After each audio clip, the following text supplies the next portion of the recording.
Salut, je vous partage ma gratitude là pour cette lumière douce du matin, pour le bois de l'utopie qui m'a accueilli toute la nuit, et le cri des enfants qui n'est pas encore présent mais qui va bientôt arriver, puisqu'aujourd'hui j'accueille toute la journée en nature un groupe d'enfants avec Céline. Et je partage aussi ma gratitude pour mon corps là qui est vitalisé un peu par le frais. Et voilà, je partage cette vidéo pour évoquer un peu cette sensation automnale là, qui nous invite souvent à plutôt aller se mettre sous la couette que d'aller dehors.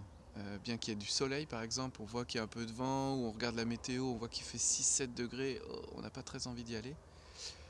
Ça c'est parce qu'on est dedans en fait, qu'on est encore un peu dans l'énergie estivale et on conserve la chaleur estivale artificiellement dans nos maisons et dans notre confort quotidien.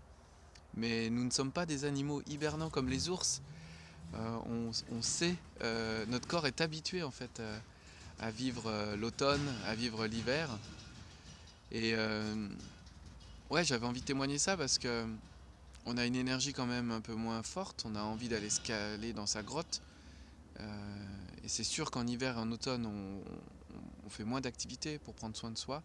Enfin, c'est mieux de faire moins d'activités.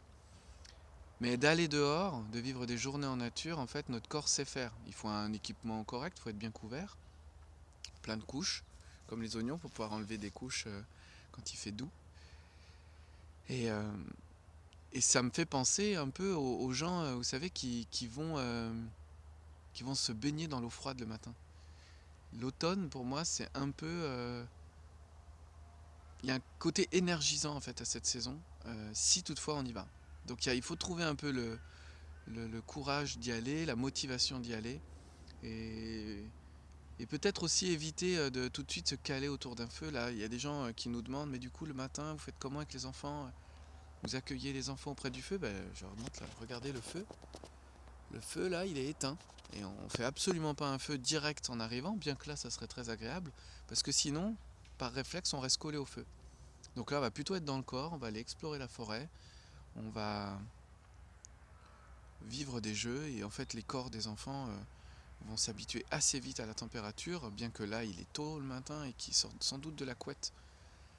Mais voilà, cette vidéo je vous la partage parce que bien que cette saison nous invite à nous calfeutrer, j'ai besoin de vous partager qu'elle est aussi propice à vitaliser notre corps en douceur, je dis bien en douceur, en le mettant à l'extérieur, en étant bien équipé. Et, euh, et je pense même, mais ça peut-être parmi vous certains réagiront dans les commentaires, que de se caler dans une grotte, quand je dis dans une grotte, dans votre maison, au coin du poêle, tout l'hiver, ou tout l'automne, ou plutôt de privilégier ça, c'est moins bon en fait pour le corps, pour la santé. Euh, ouais. J'entends souvent dire les gens qui font par exemple des forest schools, ou qui participent à ce genre d'activité en pleine nature pour les enfants, ils disent, ils témoignent souvent que les enfants sont quasiment pas malades. Ils ont un peu le nez qui coule parce que ça condense un peu dans le nez, mais ils ont pas de crève, etc. Alors que quand on s'enferme au coin du feu, en fait, on est un peu comme dans une grosse boîte de pétri. Donc ouais, je vous invite à aller faire un tour dehors ou à laisser un commentaire en me disant franchement Eric, non, je préfère hiberner. Ouais, c'est mieux pour moi en ce moment. En tout cas, quoi qu'il se passe pour vous, je vous souhaite un bon automne et je vous dis à bientôt.